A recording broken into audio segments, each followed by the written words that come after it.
who doesn't love TBR time, but it's extra special this month because it's also realmathon time. And realmathon is the month-long competitive team-based readathon that I run every single year in March. I think it's a lot of fun. This year we're going to Carrion City, and we have 4 families who have become leading pillars in the city. And at this moment in time, they're asking for people to pledge to their family, and we are going to have an all-out magical war in the streets of Carrion City. How to participate in realmathon, it's really easy. I'm going to leave the announcement video link down below for you, as well as the sign-up form. You essentially read books all month long. Any book counts. There's over 30 prompts to choose from, so it really works for anything in my opinion. You read a book, you pick your prompts, you either attack another team and take away their points, or you add to your own points. And I just think it's a lot of fun to see everyone get a little cutthroat for a whole month. Every single year I rotate which team that I read for, so each week I'm reading for a different team. So I definitely need to be strategic in my book picking, so I'm hoping the TBR game gods are looking down on me. So I'm very excited to play Snakes and TBR Stacks, which is my Snakes and Ladders inspired TBR game. It's pretty self-explanatory. I do 5 rolls if I completed my TBR last month, 6 rolls if I didn't. I did not, and wow, this is upside down. Go Cassidy. That's better. If I land on a snake, I go down the snake and I have to add another roll to my TBR, another book to my TBR. And if I land on a ladder, they're kind of like a reward prompt. They're all ones I really want, and that's all I have to do. Last time we ended on building, so we start there. Roll 1. 6. 1, 2, 3, 4, 5, 6. We landed on Hyped for roll 1. I know a book that I've been seeing everyone talk about this last week, and when I did my book tour favorites research, book 1 of this series was on everyone's list. Like, it is the hyped book of the year. Well, maybe not of the year, because that might have been Quicksilver, but we're gonna put Rebel Witch on my TBR. I'm very excited to get to this one. I actually read Heartless Hunter for the 48-hour readathon that happens within Realmathon last year, so I think that it could be fun to read it again at that same time, just to like keep up the tradition almost. But also, one of the team prompts this year is to read from an author you've read from before, so I could also read Rebel Witch for when I read for the Stingers team, because it would get me some bonus points. And I'm in love with Gideon, so it really would hit some bonus points for that one. This is the conclusion to the series. It's only a duology, and I love myself a fantasy romance duology. We're following our main character, who is a witch, and once upon a time the witches were on top. They were in power, but recently they have been knocked off of power, and witches are being hunted. So our main character hides in plain sight as a noble so that no one knows she's a witch, but secretly she is the Crimson Moth. She is a vigilante trying to fight for the witches and make sure that they survive. And in order to help the witches, she ends up getting very close to the legendary witch hunter to get some secrets out of him. It's a lot of fun. There's some good banter in this one. It is YA, but I think it moves so fast. I love it. I cannot wait to get to book 2. Roll 2. 5. 1, 2, 3, 4, 5. Multi-POV and a snake. We're already landing on a snake. This is not looking good for me. So I guess I have to add another roll. So we will currently be doing 7 rolls instead of 6. Yay me, but also I get to read more books and get more points then. For this one we landed on multi-POV, and I honestly could not make a decision, so I decided to let my patrons pick. They do get a pick on my TBR a month if you're in the Wyvern tier or up, so this was an easy one for them, and I gave them a bunch of choices all outside of my comfort zone. I want to expand my reading horizons this year. So they got Wild Eyes by Elsie Silver, Leather and Lark, Shadow So Cruel, Mile High, and Lights Out. Let me tell you, it was a close race between both of the dark romances. Apparently, my patrons want me to read dark romance. They know what I'm into, but ends up being Lights Out that wins, and I'm very excited to read Lights Out. I've heard very, very good things about this dark romance. I've heard that it's comedic, it's funny. I'm hoping that Lights Out does what I wanted Butcher and Blackbird to do, and just gets a little bit more darker and has a little bit more plot than Butcher and Blackbird did, but I'm very, very, very excited to dive into this and to just explore dark romance as a whole this year. Roll 3.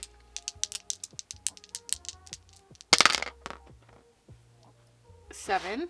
1, 2, 3, 4, 5, 6, 7. Another snake? Another one? What is the board trying to do to me? Okay, 8 rolls this time. At least this was a very easy prompt and we landed on audio. And for this one, I'm continuing a binge read that I'm doing this year, a series that I cannot wait to complete, the one that I keep wanting to pick up because I'm just very invested into the characters and the overall world building and story arc that's happening. And I'll be picking up Zodiac Academy 4 for this. I've listened to all the other 3 on audio, so I know that I will be listening to this one on audio. I fly through these. They are chunky, but I never noticed the page count. They just really just absorb into my brain so easily. I am hoping the plot really starts in this one. I'm really hoping we get somewhere, but I just love everything that's happening in this series, so I'm excited to continue. Zodiac Academy follows 2 girls who are changelings, which means they were left as babies in the human world, but they're actually fae. And in their adult life, as they're struggling for money and things like that, they find out that they're actually the long-lost heirs to the Solaria throne. They are told that they have an inheritance waiting for them, but they have to graduate Zodiac Academy to get it. The thing is, the other thing they have waiting for them is actually the throne when they graduate Zodiac Academy. And so there are these men who have been taught their whole lives that they were going to rule Solaria since these heirs were missing, and they don't want to give up their throne. So they are trying to bully these girls into leaving the school. They want them gone. They're going to do whatever is necessary to get these girls to leave so that they can never get that throne.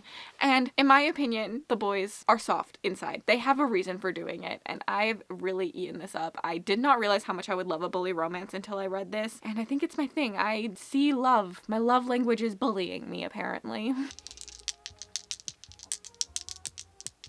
6. 1, 2, 3, 4, 5, 6. Thankfully, not a snake this time, but we landed on human, which is a fairly easy prompt. It means that the protagonist is supposed to be human. One of the main characters is supposed to be human. And so I'm picking up another one that I think I will read during the Peace Gala, the 48-hour readathon that happens within Realmathon, which is Rest Stop by Nat Cassidy. I'm hoping I can read this for the Ravens team since their prompt is someone who has secrets. And since this is a slasher, I'm assuming we don't know who the slasher is and they have a little bit of a secret. This is just a short little novella by an author that is an auto by author for me. It follows a man who's stuck in a rest stop and there's some stuff that goes down. I'm very excited to read this. I just love Nat Cassidy's work, so I'm expecting to give this at least 4 stars, and I'm hopeful. I am really hopeful, and it's so short. I think it'll be a really solid read for the 48-hour readathon. If you didn't know, I have a 48-hour readathon within my month-long readathon where every book you read earns you extra points for your team, and so short books are a thing that we need during that 48-hour readathon. Roll 5, 7, 1, 2, 3, 4, 5, 6, 7. And we're back on Hyped. This one was actually really easy for me as this book is coming out in this month and I think it's going to be so hyped and I'm hyped for it. I know my friends are hyped for it, which is Sunrise on the Reaping by Suzanne Collins. This is the next Hunger Games story. I am a Hunger Games lover. I read them when they first came out. I love the movies and I just always love continuing on in this series. This is Haymitch's story, which I'm very excited about. I love Haymitch. I know that's probably a hot take, but like I think Haymitch is such a well-developed character in both the books and the movies. The actor who plays him in the movies did so well, and I'm very excited to see this book on screen. I think the Hunger Games have a very good book-to-screen adaptation. I think they've always casted them really well and made me feel the way I felt about those characters the same way, which sometimes is different. Like sometimes when I watch a movie after I read the book, I'm like, well, I hate that character in movie format, but I love them in book format, or vice versa. But honestly, I felt the same way about every single person, and I love that. I'm just excited to see what happened with Haymitch. I'm excited to see what went down. I'm always excited to listen to the conversation in this story. I always think that they hit hard when they should hit hard. The author really is talking about societal issues that we are seeing today, and I think the fact that it's coming out while what's going on in the world is going on, it's gonna hit us hard, and I'm very excited to read it. Roll 6, 7.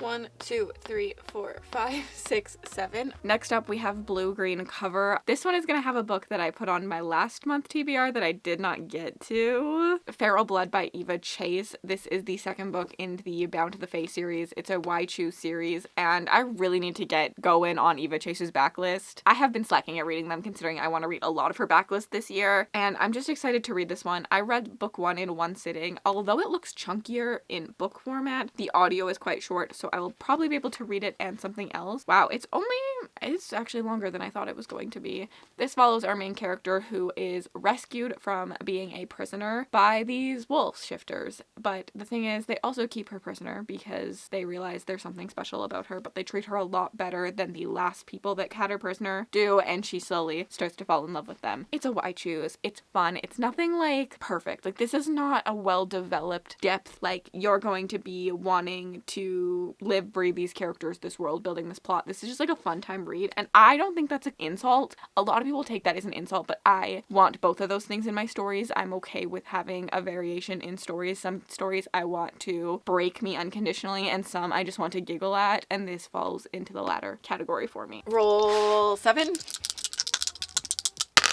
8. 1, 2, 3, 4, 5, 6, 7, 8. Last year, that was so close to the snake. And then we're on last year release, and I want to finish another series, especially because of what that prompt is for stingers that I talked about earlier, being read from an author before. I think that I could do an episode of Reader DNF next month. Thought right now, it might change, is that I might do like reading final books to get my list down really quickly. So I want to do that, and so for this one, I'm gonna do Lady of Death and Devotion, which is the final book in another Eva Chase series. I've liked this series less with every single book, which makes me sad. However, I'm still very hopeful for book 4. I'm hopeful that I'm going to love how this ends and how the plot concludes. I don't read this series for the romance. It is a why choose romance. However, I personally read it for the politics, the world building. I think it's really cool. We're following our main character who finds a dead person and accidentally sucks their soul into them, and now she can hear that person talking in her head. That person was killed because they were trying to figure out a conspiracy theory to kill the king, and our soul in our head convinces us to take up that mantle and to figure out what happened, which leads us to that soul's companions, which are a bunch of men, as we figure out what is going on. I love the murder mystery plot. The world building in this is really cool and very unique in my opinion, with like sacrificing something to the gods, like cutting a piece of you, like they literally cut a finger off to get power and things like that. So I'm very excited to wrap this one up, and also this lets me start another Eva Chase series because I can only start so many at a time. And hopefully our last roll. 8. 1, 2, 3, 4, 5, 6, 7, 8. A backlist book.